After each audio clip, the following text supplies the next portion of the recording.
Welcome students to our new online class. আমরা class 12 এর ফিজিক্সের অল্টারনেটিভ কারেন্ট চ্যাপ্টারটি পড়ছি। আজকে আমাদের 4th লেকচার। আচ্ছা, এর আগের দিন আমরা ডিসকাস করেছিলাম যে একটা এসি সার্কিট যেখানে ইন্ডাক্টর আর রেজিস্টর একসঙ্গে সিরিজে আছে, তাহলে সার্কিটের নেচার কেমন হবে, এবং সিরিজ আরসি সার্কিট। এক কথা, এর আগের দিন আমরা দুটো সার্কিট নিয়ে ডিসকাস করেছিলাম, সিরিজ আরএল সার্কিট আর সিরিজ আরসি সার্কিট। আমরা আজকে দেখব যে একটা অল্টারনেটিং কারেন্টের সার্কিটে, এসি সার্কিটে যদি একসঙ্গে তিনটে জিনিস থাকে, রেজিস্ট্যান্স, ইন্ডাকটেন্স আর ক্যাপাসিট্যান্স, এবং যদি কানেকশনটা হয় সিরিজ কানেকশন, তাহলে সার্কিটের নেচার কেমন হবে। So today we will discuss series LCR circuit. তাহলে আমাদের সার্কিটে থাকবে একটা রেজিস্ট্যান্স, তারপরে থাকবে একটা ইন্ডাকটেন্স, আর থাকবে একটা ক্যাপাসিট্যান্স, এবং রেজিস্ট্যান্স আর, ইন্ডাকটেন্স এল, ক্যাপাসিট্যান্স সি। এবং খেয়াল করে দেখো, কানেকশনটা কিন্তু এখানে সিরিজ কানেকশন, তার জন্য এই সার্কিটটাকে বলবো আমি সিরিজ এলসিআর সার্কিট। আর এখানে থাকবে একটা এসি সোর্স বা এসি ভোল্টেজ বা এসি ইএমএফ। ওকে, তাহলে এসি সোর্সটা হলো V equal to V not sine omega t. যদি সার্কিট দিয়ে আই কারেন্ট ফ্লো হয়, তাহলে রেজিস্ট্যান্সের এখানে ভোল্টেজ ড্রপ কত হবে? VR equal to RI। ক্যাপাসিটরের এখানে ভোল্টেজ ড্রপ কত হবে? এখানে ভোল্টেজ ড্রপ ইকুয়াল টু হবে VL ইকুয়াল টু ক্যাপাসিটরের, সরি ভুল বলছি আমি, ইন্ডাক্টরের জন্য বাধা কত? ইন্ডাকটিভ রিঅ্যাক্ট্যান্স মানে XL। তাহলে এখানে ড্রপ হবে XL into I, আর ক্যাপাসিটরের এখানে ড্রপ হবে VC equal to XC into I, যেখানে XC হলো ক্যাপাসিটিভ রিঅ্যাক্ট্যান্স। ওকে, ফাইন। আমরা এটাও জানি যে কারেন্ট ফেজর যদি হয় এটা I যদি হয় কারেন্ট ফেজর, তাহলে রেজিস্ট্যান্সের এখানে যে ভোল্টেজ ড্রপটা হয় VR, সেটা কারেন্টের সঙ্গে সেম ফেজে থাকে। তাহলে VR আর I একই ফেজে থাকবে, তাহলে এই VR এর ফেজরটা কি হবে? একই লাইনে হবে। This is VR। আচ্ছা, এখানে কারেন্ট ফেজরটা হলো I, আর ইন্ডাক্টরের এখানে যে ভোল্টেজ ড্রপটা হয়েছে VL, সেটা কিন্তু কারেন্টের সঙ্গে সেম ফেজে থাকে না। এর আগে দেখেছি আমরা, এখানে কিন্তু VL এর সঙ্গে I এর ফেজ ডিফারেন্স হয় π/2। VL লিড করে, I ল্যাগ করে। তাহলে এখানে VL টা ড্র করব আমি কোন দিকে? লিড করে যেহেতু, তাহলে এটা হবে আমার VL phasor, and this angle is π/2। ক্যাপাসিটরের ক্ষেত্রে দেখো, ক্যাপাসিটরের ক্ষেত্রে এটা হলো আমার কারেন্ট ফেজর। আমরা জানি যে ক্যাপাসিটরের ক্ষেত্রেও কিন্তু VC, voltage across the capacitor, and current same ফেজে থাকে না। ওখানেও ফেজ ডিফারেন্স থাকে π/2, কিন্তু এখানে ভোল্টেজটা ল্যাগ করে, পিছিয়ে থাকে π/2 ফেজে। তাহলে এখানে আমার VC ফেজরটা হবে নিচের দিকে, this is VC, and this angle will be equal to π/2। তাহলে মোটামুটি ভাবে ফেজর রিলেশনশিপটা দেখানো হয়ে গেল। এবার আমরা একটা একটা করে ফেজর ডায়াগ্রাম ড্র করব, যেটা তোমার ইয়েতে voltage drop across the resistance, যেটা VR, এটা সমান কি লিখতে পারি আমি? এটা সমান লিখতে পারি রেজিস্ট্যান্স ইনটু কারেন্ট ফেজর। ঠিক আছে? তাহলে এই যে voltage drop across the resistance হয়েছে VR, তার অ্যামপ্লিটিউড কত হবে? Amplitude of this voltage drop, এটাকে বলছি আমি V নট R, মানে রেজিস্ট্যান্সের অ্যাক্রসে যে ভোল্টেজ ড্রপটা হয়েছে তার অ্যামপ্লিটিউড। ইকুয়াল টু লিখতেই পারি আমি আর ইনটু আই নট, যেহেতু কারেন্টের অ্যামপ্লিটিউডটা হলো কেন আই নট। ঠিক একই ভাবে আমরা voltage drop across the inductance VL equal to লিখতে পারি আমি XL ইনটু I। তাহলে ইন্ডাক্টেন্সের এখানে যে ভোল্টেজের ড্রপটা হয়েছে তার অ্যামপ্লিটিউড কি হবে? V0L equal to XL into I not. ঠিক আছে, similarly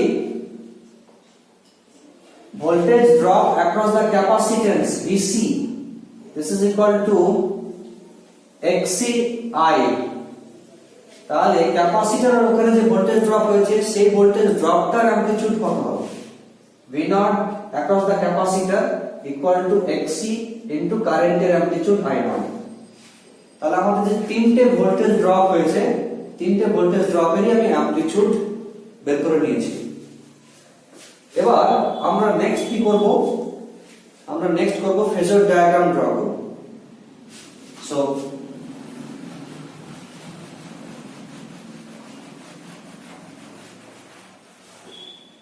let's see the phasor diagram.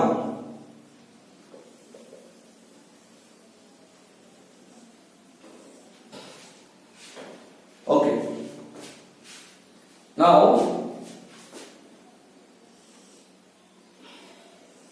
this is x prime, y prime, this is the origin. প্রথম আমি ড্র করব কারেন্ট ফেজরটা। Let this is our current phasor, এটা হলো আমার I। ঠিক আছে, এটা হচ্ছে কারেন্ট ফেজর। তাহলে ভোল্টেজ ফেজরটা কি হবে? Voltage across the resistance VR equal to RI। আমরা জানি যে ভোল্টেজ অ্যাক্রস দা রেজিস্ট্যান্স কারেন্টের সঙ্গে সেম ফেজে থাকে, কিন্তু এই ভোল্টেজ ফেজরটার লেন্থ বেশি হবে কারেন্ট ফেজরটার থেকে।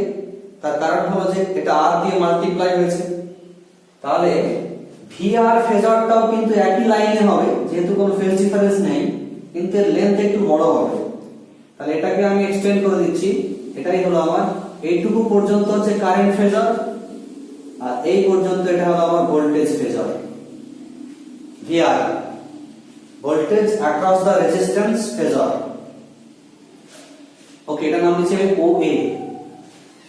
এরপরে ড্র করব আমি voltage across the capacitance. Voltage across the capacitance VC equal to হলো XC ইনটু I। এবং আমরা জানি যে VC টা কিন্তু কারেন্টের থেকে π/2 ফেজে ল্যাগ করে। এখানে দেখো, তাহলে ভোল্টেজ ফেজরটা নিচের দিকে হবে VC। let this is equal to VC, voltage across the capacitor। next আসছে voltage across the inductor VL equal to XL into I। তাহলে আগে বলা হয়েছে যে ভোল্টেজ অ্যাক্রস দা ইন্ডাক্টর কারেন্টের থেকে লিড করে π/2। আচ্ছা, তাহলে এই দিকে হবে, এর এটা π/2, এদিকে π/2, তার মানে অপোজিট ডাইরেকশনে। এটা হলো আমার VL, রাইট? দেখো, এটা হচ্ছে কেস 1। আমি যে ফেজর ডায়াগ্রাম ড্র করেছি এটা হলো কেস 1। এখানে ধরে নিয়েছি যে VL is greater than VC। VL greater than VC কখন হবে? VL greater than VC কখন হবে? যখন XL greater than XC। যখন inductive reactance greater than capacitive reactance হবে, তখন VL greater than VC হবে। তখন সার্কিটের নেচারটা একটু ইন্ডাকটিভ নেচারের হবে। তাহলে আমি যে ফেজর ডায়াগ্রামটা ড্র করেছি, এখানে যে সার্কিটের জন্য ফেজর ডায়াগ্রামটা আমি ড্র করেছি সেটা হলো ইন্ডাকটিভ নেচারের সার্কিট। ইন্ডাকটিভ নেচার মানে সার্কিটটাতে ইন্ডাকটেন্সের জোরটা একটু বেশি থাকবে, পাওয়ারটা একটু বেশি থাকবে। ঠিক আছে? তাহলে এটা হলো আমার ইন্ডাকটিভ সার্কিটের জন্য। দেখো VL গ্রেটার দ্যান VC, সেজন্য VL ফেজারটার লেন্থ বেশি হয়েছে, VC ফেজারটার লেন্থ কম হয়েছে। এখন VL আর VC কিন্তু অপোজিট ডাইরেকশনস, তাহলে এটা হলো ভোল্টেজ VL ফেজার, এটা হচ্ছে VC ফেজার, এর অপোজিট ডাইরেকশনে। তাহলে এই দুটো মিলে নেট ভোল্টেজ কত হবে? তাহলে VL মাইনাস VC, ঠিক আছে? তাহলে রেজাল্টেন্ট এই VL এবং VC এর রেজাল্টেন্ট কি হবে? অপোজিট ডাইরেকশনে এর রেজাল্টেন্ট হবে VL মাইনাস VC। এখন যেহেতু VL টা বড়, রেজাল্টেন্টের ডাইরেকশনটা কোন দিকে হবে? Direction of the resultant will be along VL, কিন্তু একটু লেন্থ ছোট হবে।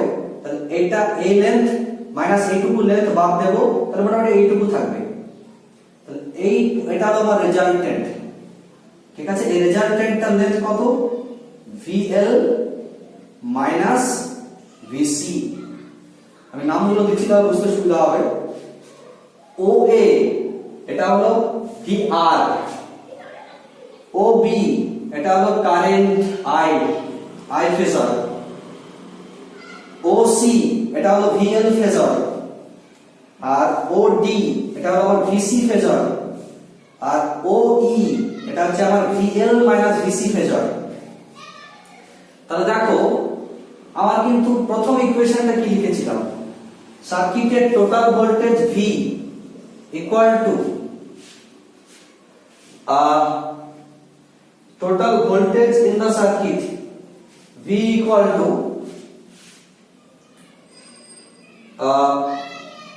voltage across the resistance plus voltage across the inductance plus voltage across the capacitance। এটা ইকুয়াল টু তো ছিল total voltage in the circuit. Clear? আচ্ছা, এবার তাহলে এখন যেহেতু VL আর VC এর মধ্যে ফেজ ডিফারেন্স আছে, অপোজিট ফেজে আছে, তাহলে আমরা এখান থেকে লিখতেই পারি যে সার্কিটের যে অ্যামপ্লিটিউড, মানে এই VL যে অ্যামপ্লিটিউড, এক সেকেন্ড একটু বোঝার চেষ্টা করো। এখানে একটা ইম্পর্টেন্ট পয়েন্ট আছে, সেটা হলো যেহেতু এখানে VL এবং VC এর মধ্যে ফেজ ডিফারেন্স হলো π/2, তাহলে আমরা এখানে লিখতেই পারি যে দেখো এটা হচ্ছে আমার VL মাইনাস VC, এটা হলো আমার VR, এটা হলো I। তাহলে এই OE ভেক্টর আর OA ভেক্টর, এই দুটো ভেক্টরের যে রেজাল্টেন্ট হবে, সেই রেজাল্টেন্টটাই হবে আমার total voltage of the circuit. VL minus VC মানে OE ভেক্টর আর OA ভেক্টরের রেজাল্টেন্ট কি করে পাবো? একদম আগের নিয়মে, সামান্তরিক সূত্র, প্যারালোগ্রাম ল। তাহলে আমাকে একটা সামান্তরিক কমপ্লিট করতে হবে, ঠিক আছে? ডটেড লাইন দিয়ে দেখাই সামান্তরিকটা। তাহলে আমি একটা সামান্তরিক কমপ্লিট করব। এটা হলো ডায়াগোনাল, এই ডায়াগোনালটার নাম দিচ্ছি আমি OF।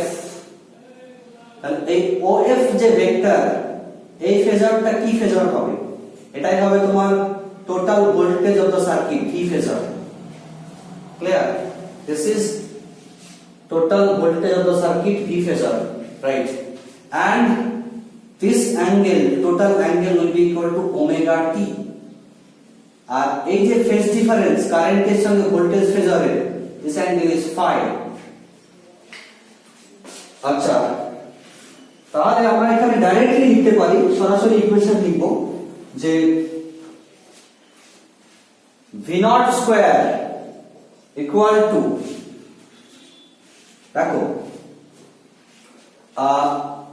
এই যে ভোল্টেজ ফেজার OF, তার অ্যামপ্লিটিউডটা কত হবে? এই OF এর যে লেন্থ, সেটা সমান হবে ভোল্টেজ ফেজারের অ্যামপ্লিটিউড।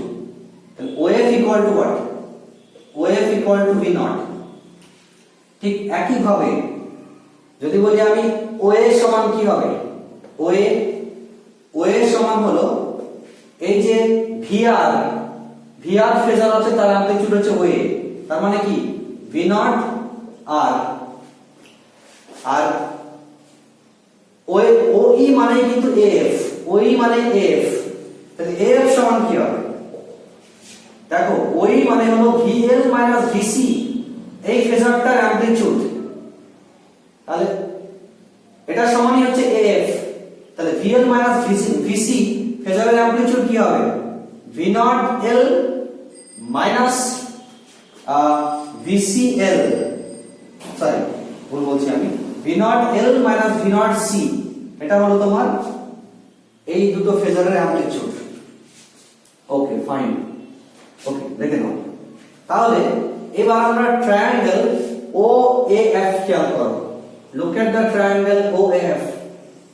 এই ট্রায়াঙ্গেলটা থেকে আমি লিখতেই পারি যে অতিভুজ স্কয়ার সমান লম্ব স্কয়ার প্লাস ভূমি স্কয়ার, তার মানে OF square equal to AF square plus OA square.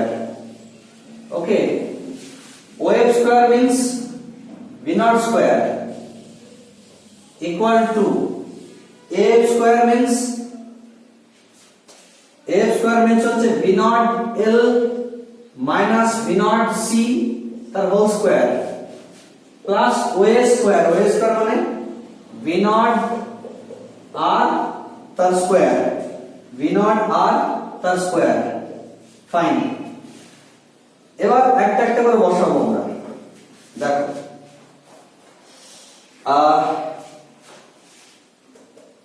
দেখো এখানে ভি নট এল মানে কি প্রথমে লিখেছিলাম, আমি আর রিপিট করে লিখবো না। ভি নট এল মানে হলো আই নট ইনটু এক্সএল, ঠিক আছে, আই নট ইনটু এক্সএল এর হোল স্কয়ার। ক্লিয়ার? আচ্ছা, একটু হচ্ছে আমাদের একটু সামান্য, ঠিক আছে প্রবলেম নেই, একটাই করে এখানে পুরোটার উপর হোল স্কয়ার আছে তো, তাহলে এখানে নিচ্ছি আমি ভি নট মানে কি ছিল? ভি নট মানে ছিল ভি নট এল মানে কি ছিল? আই নট ইনটু এক্সএল, তাহলে এটা হয়ে যাবে তোমার আই নট ইনটু এক্সএল তার স্কয়ার, আর ভি নট সি মানে আই নট ইনটু এক্সসি তার স্কয়ার, রাইট? এই পুরোটার উপর আবার হোল স্কয়ার প্লাস কি আছে? ভি নট আর এর স্কয়ার, ভি নট মানে কি আই নট ইনটু আর তার স্কয়ার, এই হয়ে গেল। পুরোটা থেকে আমি যদি আই নট স্কয়ার কমন নিয়ে বাইরে বের করে চলে আসি, তাহলে কি লেখা যাবে বলো? আমি পুরো ইকুয়েশন থেকে I not into I not স্কয়ারটাকে কমন নিয়ে বাইরে বের করে চলে আসতে চাইছি, তাহলে কি লেখা যাবে? একটা সিলি মিস্টেক হয়েছে, আমি এটা স্কয়ার করছি কোন জায়গা থেকে? এখানে স্কয়ার কোথা থেকে আসছে? এখানে তো স্কয়ার কেন হবে? এটা তো ভি নট এল। এবার ঠিক আছে, I not XL minus I not XC whole square plus I not R square. এখান থেকে হোল স্কয়ারের বাইরে বেরিয়ে আসছে, আই নট স্কয়ার বেরিয়ে আসবে কমন নিলে, আর এখান থেকে আই নট স্কয়ার পুরোটাকে কমন নিয়ে বাইরে বের করে চলে আসছে, তাহলে বাইরে চলে আসলো আমার আই নট স্কয়ার, আর ভিতরে থাকবে এটাকে আগে লিখছি, ঠিক আছে, তাহলে আর স্কয়ার প্লাস এখান থেকে থাকবে আমার এক্সএল মাইনাস এক্সসি এর হোল স্কয়ার, এটা হয়ে গেল আমার V naught square equal to, therefore we can write I naught, দেখো এই ইকুয়েশন থেকে আসছে, I naught সমান লেখা যাবে, রুট করে নিতে হবে, V naught by root over of R square plus XL minus XC এর হোল স্কয়ার। আচ্ছা, অলরেডি আমরা জানি যে কারেন্টের পিক ভ্যালু I naught সমান হয় V naught by রেজিস্ট্যান্স। তাহলে ইকুয়েশন নাম্বার 1 আর ইকুয়েশন নাম্বার 2 কে কম্পেয়ার করো। দেখো কারেন্টের পিক ভ্যালু ইকুয়াল টু ভোল্টেজের পিক ভ্যালু বাই রেজিস্ট্যান্স। তার মানে বুঝতেই পারছি যে ইকুয়েশন নাম্বার 1 এর যে নিচের পার্টটা আছে এটা আসলে কি, এটা আসলে বাধা, ঠিক আছে, বা opposition offered by the circuit. এই বাধার মধ্যে কি আছে দেখো, এর বাধার মধ্যে রেজিস্ট্যান্স আছে, আবার XL - XC এটা হচ্ছে রিঅ্যাক্ট্যান্স। আগে বলেছিলাম যে রেজিস্ট্যান্স এবং রিঅ্যাক্ট্যান্স মিলে সার্কিটের যে টোটাল বাধা তাকে বলা হয় ইম্পিডেন্স। তাহলে clearly we can write this is equal to V0 by impedance Z। তাহলে এই যে সিরিজ LCR সার্কিট, সেই সার্কিটটার ইম্পিডেন্স কত? So impedance of the circuit Z equal to √over of R square plus XL minus XC এর whole square. This is the impedance of the circuit. Okay. আচ্ছা, তাহলে আমরা জানি যে equal to √over of R square plus XL মানে কি omega L, আর XC মানে হচ্ছে 1 বাই ওমেগা C তার হোল স্কয়ার। এটা বেরোলো আমার এই সিরিজ LCR সার্কিটের ইম্পিডেন্স। আগে বলেছি আমি এখানে যে কেসটা নিয়ে করছি আমরা ডিসকাস, সেখানে ধরে নিয়েছি যে XL is greater than XC, তারপরে সার্কিটটার নেচার হলো inductive nature. Next, now look at the triangle.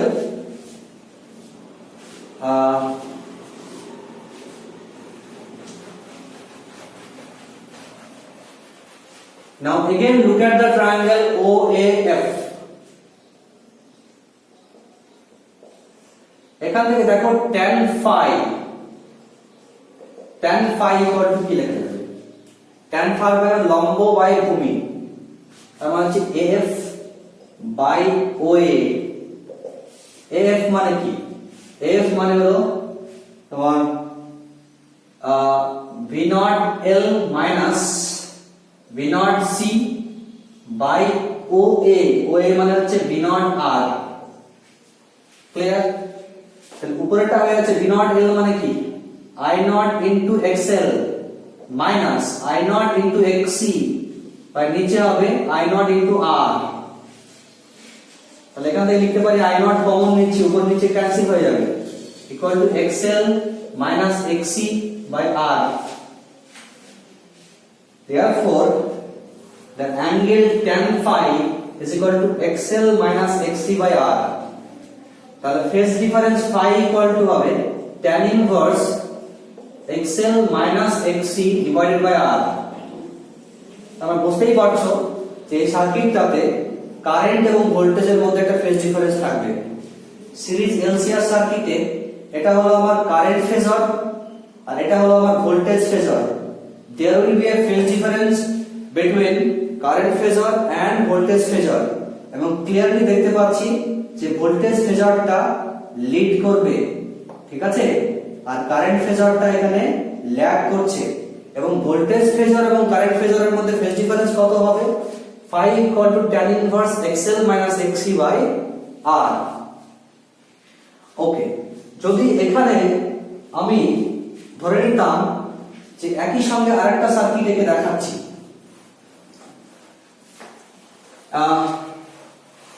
যদি অন্য কেস হতো, কেস 2 ধরে নাও যে XC গ্রেটার দ্যান XL। যদি ক্যাপাসিটিভ রিঅ্যাক্ট্যান্সটা ইন্ডাকটিভ রিঅ্যাক্ট্যান্সের থেকে বেশি হতো, তখন সার্কিটের নেচারটা কিন্তু হয়ে যেত capacitive nature. In that case আমি লিখতেই পারতাম যে V0C will be greater than V0L। তাহলে এই গ্রাফটা কিন্তু এরকম হতো না। আমি এখানে আবার একটা সেপারেট গ্রাফ আঁকি, phasor diagrams. This is origin, this is x prime, this is y prime। তাহলে এটা হলো আমার কারেন্ট ফেজর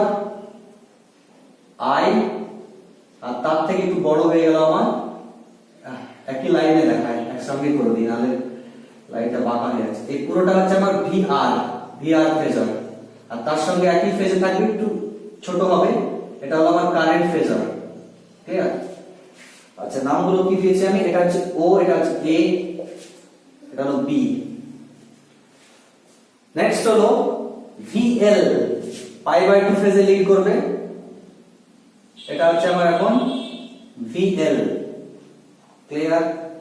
এটা হচ্ছে OC, কিন্তু এখানে বলেছি যে VC টা বড় হবে, এবার নিচের দিকে যেটা হবে VC সেটা একটু বড় হবে, ক্লিয়ার? দিস ইজ VC, এটা হচ্ছে আমার OCOD হলো।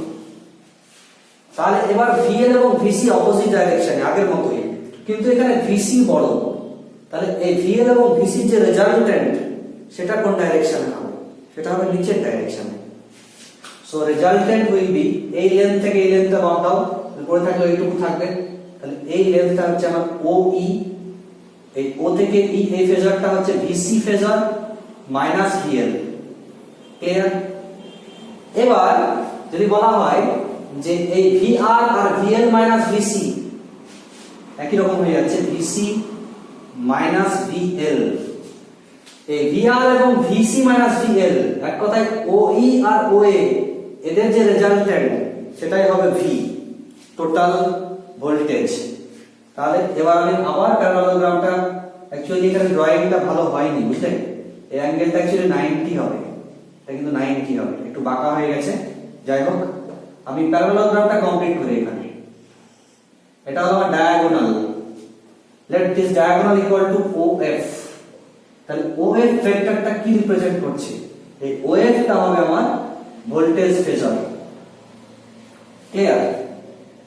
এবং ট্রায়াঙ্গেল OEF থেকে লেখা যাবে, লুক এট দ্য, আমি আর ডিটেইলস করছি না, একই রকমের ক্যালকুলেশন, সবকিছু সেম, ঠিক আছে? এটা হচ্ছে আমার এখন ওমেগা টি অ্যাঙ্গেল, আর এটা আমার কারেন্ট ফেজার, আর এটা হচ্ছে ভোল্টেজ ফেজার, এদের মধ্যে ফেজ ডিফারেন্স হলো ফাই। এখানে একটা ডিফারেন্স হবে শুধুমাত্র, ভোল্টেজ ফেজারটা এখানে ল্যাগ করছে, কারেন্টটা লিড করবে, ভোল্টেজ ল্যাগ করছে, কারেন্ট এখানে লিড করছে, ক্লিয়ার? তাহলে এখানে ইম্পিডেন্সটা কি হবে? Z ইকুয়াল টু কেস 2 তে সার্কিটের ইম্পিডেন্স ইকুয়াল টু হয়ে যাবে root over of R square plus, এটাই ছিল XL মাইনাস XC, ওই কেসটাই হবে ইম্পিডেন্স XC মাইনাস XL, ঠিক আছে? XC মাইনাস XL এর হোল স্কয়ার, এটাই হলো ডিফারেন্স। আর ওইখানে ফেজ ডিফারেন্সটা হবে tan ইনভার্স, আগেরটাই ছিল XL minus XC by R, এখানে হবে XC minus XL by R হবে, এইটুকুই ডিফারেন্স। তাহলে যখন এটা কেস 1, এটা হচ্ছে আমার কেস 1, কোন কেসটা? এখানে যখন XL গ্রেটার দ্যান XC, তখন দেখতে পাচ্ছি আমি যে কারেন্টটা এখানে ল্যাগ করছে, ক্লিয়ার? তাহলে যদি কেস 1 হয়, তাহলে ভোল্টেজের ইকুয়েশনটা হলো V equal to V0 sin omega t, তাহলে এখানে কারেন্টের ইকুয়েশনটা হতো I equal to I0 sin omega t minus 5 হতো। কেস 2 তে চলে যাও, কেস 2 তে ভোল্টেজের ইকুয়েশনটা হলো V equal to V0 sin omega t, তাহলে এক্ষেত্রে কারেন্টের ইকুয়েশনটা কি হতো? I equal to V0 sin, V0 কেন, I equal to I0 sin omega t plus 5 হতো। তাহলে যখন XL গ্রেটার দ্যান XC তখন কারেন্ট ল্যাগ করছে, আর যখন XC গ্রেটার দ্যান XL তখন কারেন্টটা লিড করছে। আর ইম্পিডেন্সের ডিটেইলস পুরোপুরি বলে দেওয়া হয়েছে, ওকে? তাহলে আমাদের ফেজার ডায়াগ্রামের রিপ্রেজেন্টেশন মোটামুটি ভাবে কমপ্লিট হলো।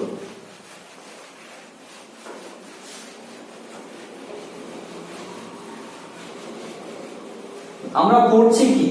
আমরা পড়ছি series LCR circuit, clear? Series LCR circuit, তাহলে যে কোনো একটা কেস নিয়ে ডিসকাস করলেই হবে। আমরা দেখলাম যে সিরিজ এলসিআর সার্কিটের যে ইম্পিডেন্স সেটা হলো Z equal to root over of R square plus XL minus XC তার হোল স্কয়ার, তার মানে হলো root over of R square plus omega L minus 1 by omega C এর হোল স্কয়ার। তাহলে কারেন্টের amplitude I not equal to ভোল্টেজের amplitude by কারেন্টের amplitude I not মানে কি voltage amplitude by impedance. This is equal to voltage amplitude by impedance মানে root over of R square plus omega L minus 1 by omega C whole square। এটাকে আমি equation number 1 দিলাম। আচ্ছা equation number 1 টা খেয়াল করো। ইকুয়েশন নাম্বার 1 এ variable কে দেখো যে তুমি সোর্সটা ইউজ করেছো সার্কিটে সেই সোর্স তুমি চেঞ্জ করছো না, তাহলে সোর্সের যে ভোল্টেজের পিক ভ্যালু সেটাও চেঞ্জ হবে না, ভি নট কনস্ট্যান্ট। সার্কিটের রেজিস্ট্যান্সটাকেও তুমি কনস্ট্যান্ট করে নিয়েছো, সাপোজ সার্কিটের রেজিস্ট্যান্স তুমি চেঞ্জ করছো না, তাহলে আর কনস্ট্যান্ট, এল সি এগুলো সবই কনস্ট্যান্ট। তাহলে সার্কিটের কিন্তু ভ্যারিয়েবল হচ্ছে তোমার ওমেগা। অ্যাকচুয়ালি শুধু ওমেগা কেন বলছি, ওমেগা যদি চেঞ্জ হয়, আচ্ছা এক কথাই শোনো, আমি একটা কাজ করছি, আমি সার্কিটটার ফ্রিকোয়েন্সিকে চেঞ্জ করছি, এসি সোর্সের ফ্রিকোয়েন্সিকে চেঞ্জ করছি। যদি ওমেগা চেঞ্জ করি তাহলে কিন্তু কারেন্টও চেঞ্জ হবে। এই ইকুয়েশন নাম্বার 1 দেখো, যদি ওমেগা টেন্ডস টু 0 হয়, যদি ওমেগা টেন্ডস টু 0 হয়, ফ্রিকোয়েন্সি 0 এর কাছাকাছি নিয়ে নিই, তাহলে ইকুয়েশন 1 দেখো কারেন্টের পিক ভ্যালু হয়ে যাবে আমার 0। ক্লিয়ার?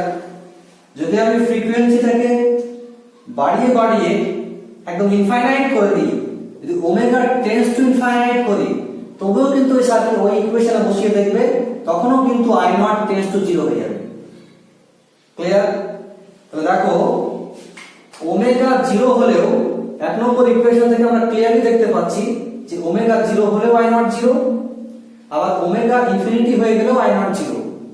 তার মানে যখন এসি সোর্সের ফ্রিকোয়েন্সি খুব লো তখনও সার্কিটে কারেন্ট একেবারেই পাওয়া যাবে না, আবার যখন এসি সোর্সের ফ্রিকোয়েন্সি খুবই হাই তখনও সার্কিটে কারেন্ট একেবারেই পাওয়া যাবে না।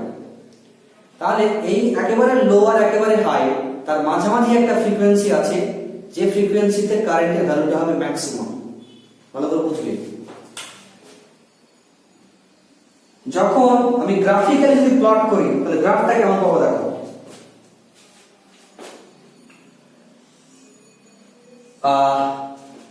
along x axis প্লট করলাম আমি অ্যাঙ্গুলার ফ্রিকোয়েন্সি ওমেগা, আর along y axis প্লট করলাম কারেন্ট I। তাহলে কি বললাম, যখন ফ্রিকোয়েন্সি 0 এর কাছাকাছি তখন কারেন্টটাও 0। ফ্রিকোয়েন্সি আস্তে আস্তে বাড়বে, কারেন্টও আস্তে আস্তে বাড়বে। ক্লিয়ার? এই ইকুয়েশন থেকে সব আসবে, ফ্রিকোয়েন্সি বাড়বে, কারেন্টও আস্তে আস্তে বাড়বে। বাড়তে বাড়তে একটা পার্টিকুলার ফ্রিকোয়েন্সিতে গিয়ে একটা পার্টিকুলার ফ্রিকোয়েন্সিতে কারেন্টটা হবে ম্যাক্সিমাম। ক্লিয়ার?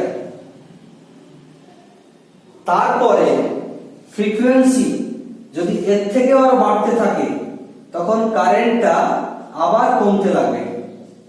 আবার শোনো, 0 থেকে ফ্রিকোয়েন্সি বাড়ছে, কারেন্ট বাড়ছে, একটা পার্টিকুলার ফ্রিকোয়েন্সি দিয়ে কারেন্টটা ম্যাক্সিমাম হবে, তারপরেও যদি আরো ফ্রিকোয়েন্সি বাড়াও তাহলে কারেন্টটা আবার কমতে থাকবে, এবং ফ্রিকোয়েন্সি বাড়িয়ে বাড়িয়ে ইনফাইনাইট করে দিই কারেন্টটা আবার 0 এর কাছাকাছি চলে আসবে। তাহলে গ্রাফটা ম্যাক্সিমাম হবে, একটা পিক হবে, আবার কমতে কমতে ইনফাইনাইট টাইম পর 0 হবে। এইগুলো I ভার্সেস ওমেগা গ্রাফ। এখন প্রশ্ন হচ্ছে যে কখন কারেন্টটা ম্যাক্সিমাম হবে? এটা হলো ম্যাক্সিমাম। এই কারেন্টের ম্যাক্সিমামটা কখন হবে? I max। ইকুয়েশন 1 দেখো, তোমার V not constant, R constant, L constant, C constant, তুমি চেঞ্জ করছো শুধুমাত্র এসি সোর্সের অ্যাঙ্গুলার ফ্রিকোয়েন্সি, ওমেগা চেঞ্জ করছি আমি, তাহলে I নটটা চেঞ্জ হবে। কারেন্টটা ম্যাক্সিমাম কখন হবে? যখন নিচেরটা হবে মিনিমাম, যখন নিচেরটা হবে মিনিমাম, তখন কারেন্টটা হবে ম্যাক্সিমাম। এবার খেয়াল করে দেখো, এই ব্র্যাকেটের মধ্যে এটা তো কনস্ট্যান্ট, এটা তো চেঞ্জ হবে না, তাহলে এর ভ্যালু মিনিমাম কখন হবে? এই omega L minus 1 by omega C এর হোল স্কয়ার এর মিনিমাম পসিবল ভ্যালু কত? এর minimum possible value equal to 0। তার কারণ এটা নেগেটিভ যদি হয় তাহলে স্কয়ার করলে প্লাস হয়ে যাবে, ঠিক আছে? আবার পজিটিভ হলে তারও স্কয়ার করলে প্লাস হয়ে যাবে, তাহলে এটা নেগেটিভ হওয়া যাবে না। এর সবথেকে লোয়েস্ট ভ্যালু পসিবল কত? 0। তাহলে omega L minus 1 by omega C equal যখন 0 হবে তখন কিন্তু ইম্পিডেন্সটা হবে মিনিমাম, তখন জেডটা হয়ে যাবে মিনিমাম। আর যখন ইম্পিডেন্স মিনিমাম তখন কারেন্টে হবে ম্যাক্সিমাম। আর যখন কারেন্টটা হবে ম্যাক্সিমাম ওই কন্ডিশনটাকে বলা হয় সার্কিটের রেজোন্যান্স কন্ডিশনস। তাহলে আমি চাইছি যে কখন সার্কিটের কারেন্টটা হবে ম্যাক্সিমাম, ওই সিচুয়েশনটাকে বলবো আমি রেজোন্যান্স, মানে সার্কিটের রেজোন্যান্স হয়েছে। Okay fine. তা দেখতে পেলাম যখন omega L minus 1 by omega C equal to 0 তখন কিন্তু আমার সার্কিটে রেজোন্যান্স হয়ে গেছে। তাহলে এখান থেকে আমি omega L equal to 1 by omega C, therefore omega equal to 1 by root over of L C. যদি সোর্সের অ্যাঙ্গুলার ফ্রিকোয়েন্সি এই ভ্যালুর ফ্রিকোয়েন্সি তুমি সোর্স অ্যাপ্লাই করো তাহলে সার্কিটে ম্যাক্সিমাম কারেন্ট ফ্লো হবে, এবং সেই সিচুয়েশনটাকে বলি আমি তখন বলবো যে সিরিজ রেজোন্যান্স হয়েছে সার্কিট, রাইট? এই ফ্রিকোয়েন্সিটাকে নাম দিচ্ছি আমি omega R, that means resonant frequency.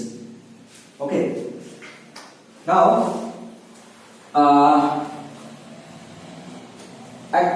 এখানে খেয়াল করো, যখন সার্কিটে রেজোন্যান্স হয়েছে তখন তাহলে ইম্পিডেন্স জেড ইকুয়াল টু কত হবে? Z equal to root over of R square plus omega L minus 1 by omega C, মানে 0 হয়ে গেল, ইকুয়াল টু শুধু আর। তার মানে তখন সার্কিটের impedance Z equal to resistance আর।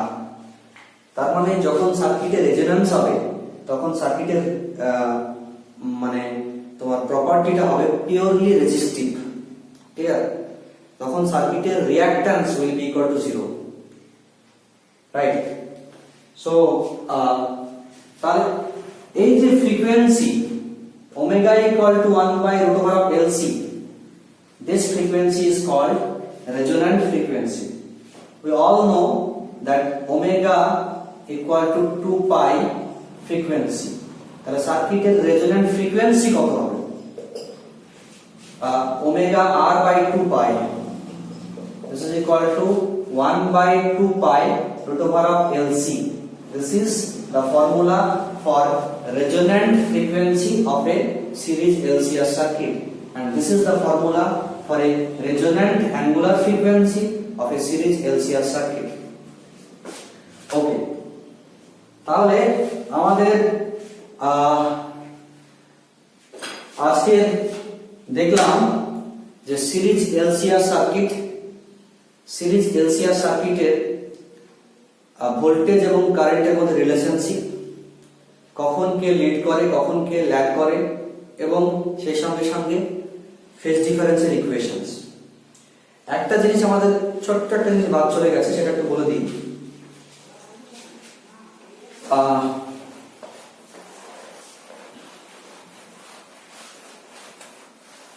আমরা দেখেছিলাম যে যখন XL greater than XC তখন সার্কিটের impedance Z equal to root over of R square plus XL minus XC whole square।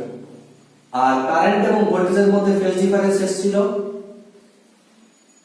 tan phi equal to এসেছিল XL minus XC by R।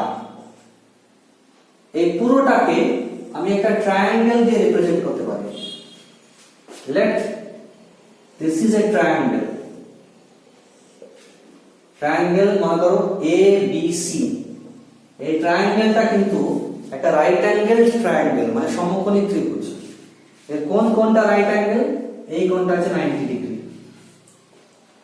এখানে ধরে নিলাম যে AB r এবং BC হচ্ছে XL - XC and that this angle is equal to 5. তাহলে AC সমান কি হবে? অতিভুজ equal to √r square plus XL - XC whole square, আর এটা মানে তো Z, তাহলে AC সমান হয়ে যাচ্ছে ইম্পিডেন্স Z। এইভাবে ট্রায়াঙ্গেল দিয়ে আমরা পুরো সিস্টেমটাকে বোঝাতে পারি। তাহলে এখান থেকে দেখো tan phi সমান কি হবে? tan phi ইকুয়াল টু লম্ব বাই ভূমি মানে XL - XC/r, tan phi equal to XL - XC/r।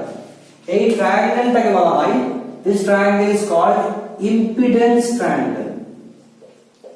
Okay, this is called impedance triangle, মনে রাখবেন। ঠিক আছে, তাহলে আমরা সিরিজ এলসিআর সার্কিটটা পড়ে নিলাম, সেই সঙ্গে সঙ্গে সার্কিটের রেজোন্যান্স কন্ডিশনটা স্টাডি করলাম। আজকে অল্টারনেটিং কারেন্টের লেকচার আমি এখানেই শেষ করব। এখনো একটা লেকচার সম্ভবত লেগে যাবে অল্টারনেটিং কারেন্ট শেষ করতে। তোমরা যতটুকু পড়ালাম আমি আপ টু ডেট পড়ে নেবে। প্রত্যেকে সাবধানে থাকবে, ভালো থাকবে। আজকের ক্লাসে জয়েন করার জন্য থ্যাংক ইউ এভরিবডি।